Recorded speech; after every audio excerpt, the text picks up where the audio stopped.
Today we're here laying some tile in my entryway in my house, and I have Dane with me, who is one of the tile experts for Marshalltown. So Dane, if you could, what are some of the things that we've done to prepare for this? What we've done so far is we determined that we want to come up these stairs half and full. We're doing a 50-50 offset, or a 50 bond, they call it, half bond. But we're coming a half bond off of these stairways. What we did is got our straight line off of the doorway, the door frames here. We determined that our distance from the wall to wall to our chalk line doesn't deviate that much where it's really going to be a concern. Concrete does not require prep unless it's sealed or polished, which in that case we're not running into here.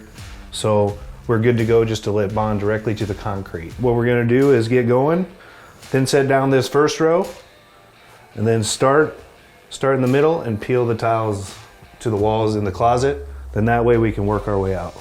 So as you were laying this out, I noticed that you were grabbing our spacers, which are the 1/8 inch bar walt PLS Max.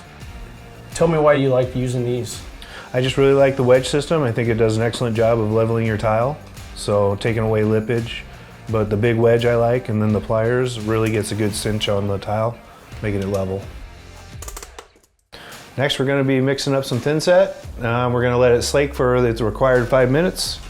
So that way the pot life is there, pot life being how long the Thinset's going to last for us so it doesn't cure fast on us. So what are some of the other special tools that we're going to be using? Yeah, the main one we're going to be using is the sawtooth for our best adhesion. We're going to be using also it with a modified latex Thinset. So that way your coverage is going to be there. Your more than 95% coverage we're going to hit. So I'm going to back butter. They call it keying or burning. So all I'm doing is making a mess. But I take the flat side of the trowel.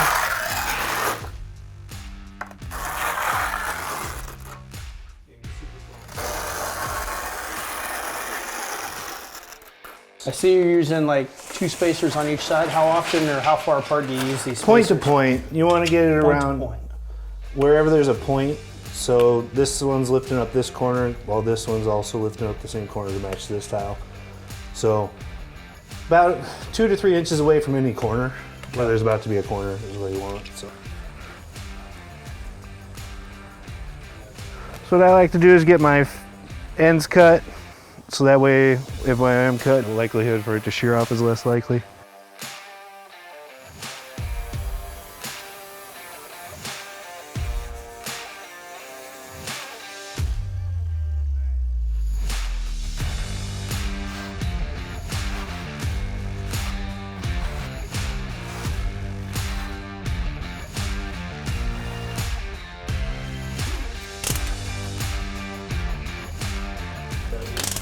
Right now it's just pushing down, it's not really biting my finger. What you need to do is recomb that and then set tile. A lot of mistakes are made because a lot of people just set tile right there and you're not gonna have a bond.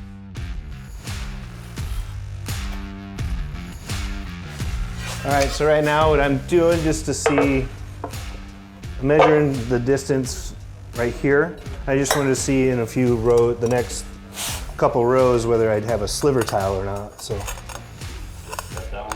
I might have to shave a hair off it, but that's fine. I'd rather do that than have to have like a 1/4 inch piece of tile.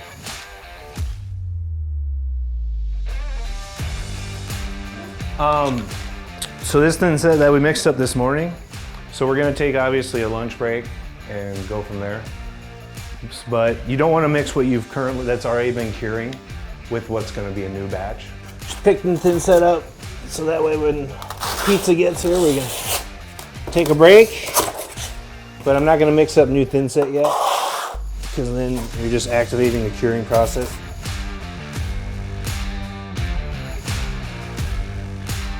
Okay, the tile is, you said it was rectified. What's rectified tile? Well, it's a better quality of tile.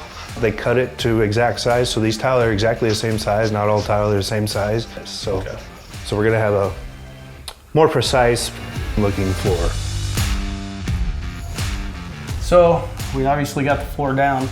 Well, when I say we, obviously you got the floor down.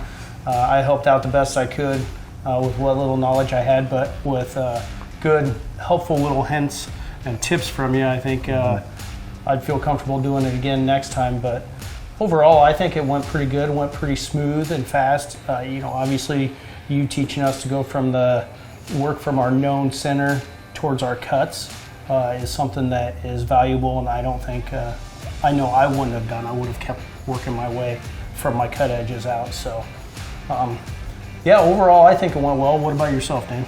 It went good. Tile cut good. Good thin set. Good help. Well, unfortunately, I won't be around tomorrow, Dane, to help out. But I look forward to seeing what the final job looks like when I return. Yeah. Yeah. You just wait. All right, day 2, we're on to grouting. First thing you gotta do is prep for grout, is break out the leveling system and clean grout joints out.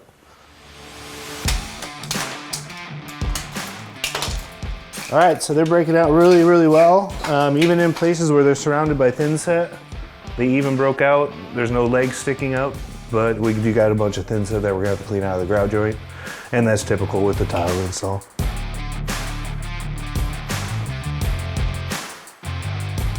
I like to make a nice little V-cut. But simply cut it down. 3 millimeters is what you're wanting. But as long as you do it the next day, cutting out thin set isn't that bad of a job. It's if it reaches 2 days or more is where it really, really, really is tough.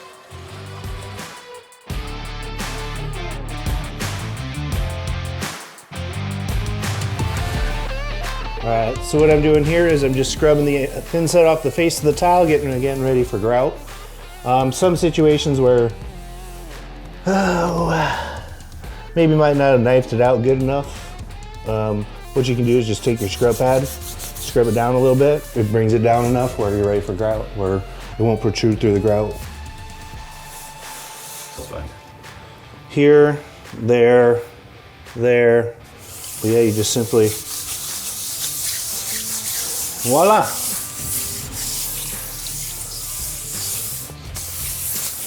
Consistency, you're at a whipped creamy peanut butter consistency. So again, it'll stick to the trowel a little bit, but it'll drip off. So this is perfect, peanut butter consistency. So then what you do is you just work it into the grout joints, just muscle it in, and you screed it off, and that's it. And then you let it set up for a few minutes, and then you do an initial rinse.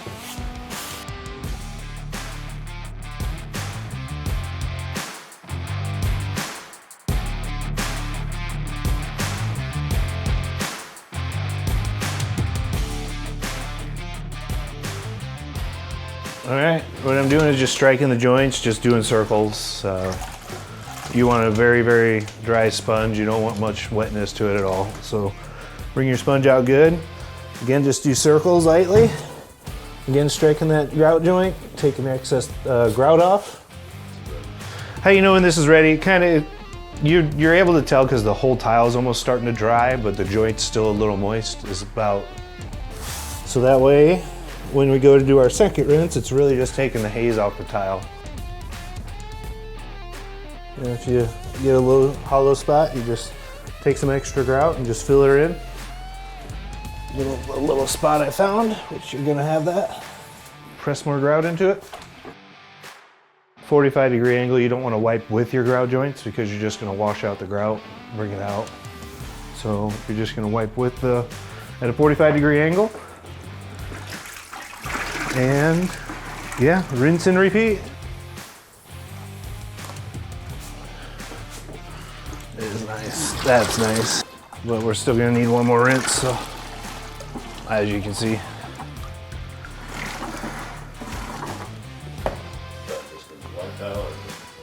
Just how it is. You typically need 3 rinses. So first initial one to strike the joints, second one to get the bulk of the mess up.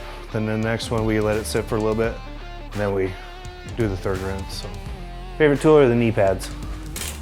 So, really love these things. These things are great. If you've ever done a tile job without knee pads, you'll never do it again. So, usually I have the margin trowel in my back pocket. That way it's just easy for me to grab real quick. And I used it to clean up some tools, clean buckets out, scrape thin set off the face of the tile, everything. That margin trowel is your multi-tool. So. Turned out real good. Grouting went real smooth. hit our time intervals good, where we let it dry up a little bit, and then rinse and dry and rinse. So, which is what you want to do. Last thing you want to do is just rinse and rinse and rinse too early, then you're just washing your grout out.